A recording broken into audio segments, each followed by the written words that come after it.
Hey everybody, welcome back to our video series, What is the Bible? Today we're going to go through part one of our discussion of the Old Testament and the doctrine of inerrancy. If you don't know what inerrancy is, don't worry about it. I'll explain it as we go. But before we get started, please make sure that you subscribe to our channel and click the bell below so that you're notified every time I publish a new video. Okay, let's get started. So, in the Gospel of Matthew chapter 5 in the King James Version, it says, "Think not that I am come to destroy the law," this is Jesus speaking, "or the prophets. I am not come to destroy, but to fulfill. For verily I say unto you, till heaven and earth pass away, one jot or one tittle shall in no wise pass from the law till all be fulfilled." Now, we're not going to get into all of the details and the ramifications of this passage, but I want to point out that the word jot is actually a transcription or a transliteration of the Hebrew word yud. Yud is the smallest letter in the Hebrew alphabet, and it is a very tiny stroke, the tiniest stroke in the Hebrew alphabet. And Jesus is saying here in this passage that the Old Testament or the Hebrew Scriptures shall be fulfilled completely, even down to the last tiny letter. And so the point for our discussion today is that this passage seems to suggest that even the smallest letter in the Hebrew Bible is important. Now, the Babylonian Talmud, which is sacred scripture in Judaism, in Rabbinic Judaism, in Tractate Sota 20 and section A, says something similar. "Be attentive to your work, for your craft does the work of heaven. Should you leave out a single letter or add a single letter to a document, you will turn out to destroy an entire world." And so in the Babylonian Talmud, the rabbis are saying the same thing, really, that Jesus is saying, just in different words, that every last letter of the Hebrew Scriptures, or of Scripture in general, is utterly important.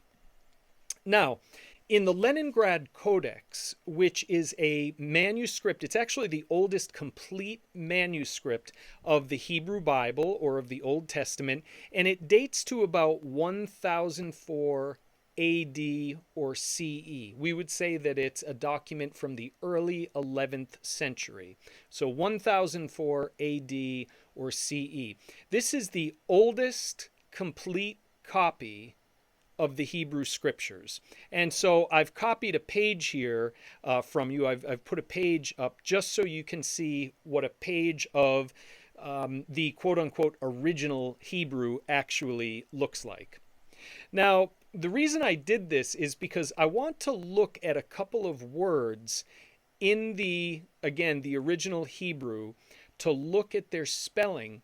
Now, the word that you see in the middle here is the word nevi'im, for prophets, nevi'im. Now, I've spelled it out here. I've typed out the Hebrew words here to make it a little easier. So, nevi'im. And the word nevi'im means prophets, but you notice how in all three examples that I've given, the first one is from Numbers 11, the second one from 1 Samuel 10, the next one from 1 Samuel 19, the word for prophets is spelled differently. It's spelled differently. In the first one, you see two red letters. I've made these red just so you can identify them and distinguish them. This is the letter Yud. It's a jot. And it has the sound. It gives the sound, or represents the sound y, as in nevi'im, nevi'im. Okay? Now, in 1 Samuel 10, we have the same word, except they only write the letter Yud once. And then, in 1 Samuel 19, they write the Yud once, but it's in a completely different place. The point is this, that when the Hebrew Bible was being written, there was no such thing as fixed spelling. There were multiple ways to spell the same word oftentimes.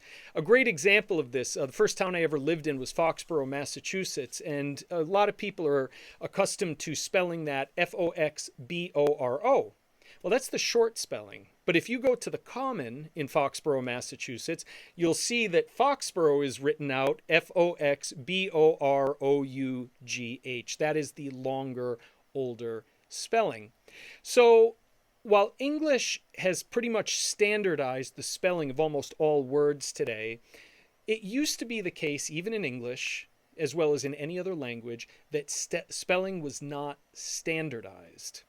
And so that's the case in the Hebrew Bible as well. Now, we see this also in another passage, Genesis 2:4a. A just means the first section of the verse.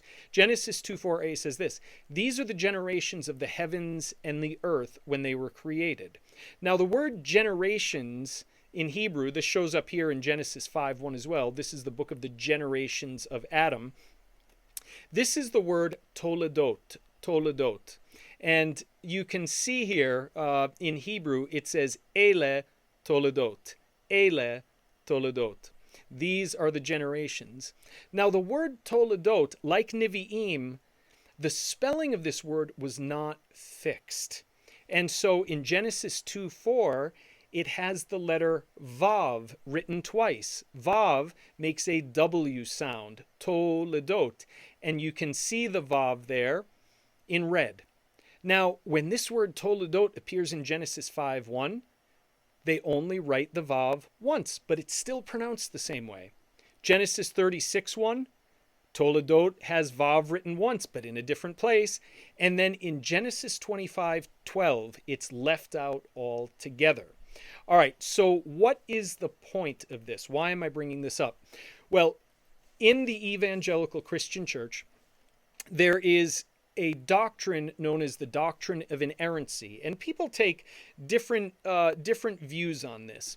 The doctrine of inerrancy is not something that you will find discussed in the scriptures themselves. There is no verse in the Bible that talks about the doctrine of inerrancy.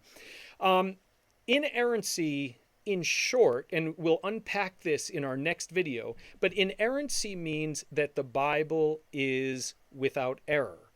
Now, theologians will debate to what degree is the Bible without error.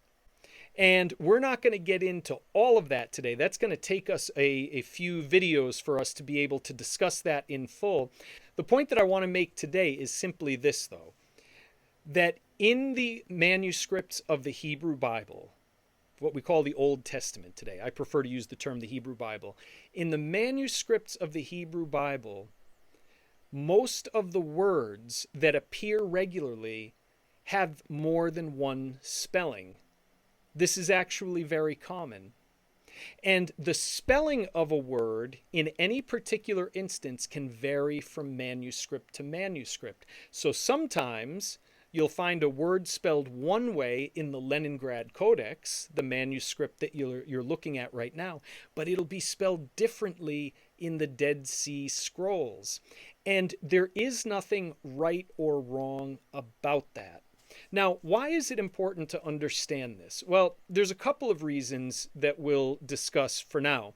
The first one is that in ancient times, in ancient Judaism, it was very common for the rabbis to build theological interpretations around the spelling of words, whether it had the letter Yud or not, whether it had the letter Vav or not. And one of the things we now know, because of the discovery of manuscripts over the course of the last centuries, is that there was no fixed spelling to the Hebrew scriptures until a very late date. We're talking about the 9th and 10th century. And so we don't want to make too much out of the exact spelling of any particular word in the Hebrew Bible. The other reason why understanding something about the spelling conventions in the Hebrew Bible is important, and many of you are probably thinking about this already, is that this whole idea of Bible code rests on the idea that there is one correct spelling for every instance of every word in the Hebrew Bible. The only problem is this idea of Bible code rests on the idea that there is a fixed spelling for every single word in the Hebrew Bible.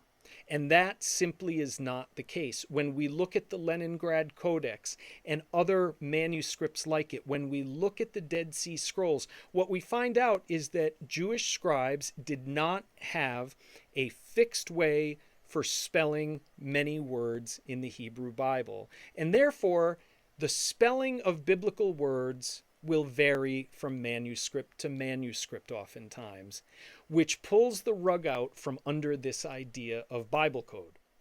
Well, in our next video, we're going to talk about how understanding the spelling conventions or lack thereof in the Hebrew Bible affects our understanding of the doctrine of inerrancy.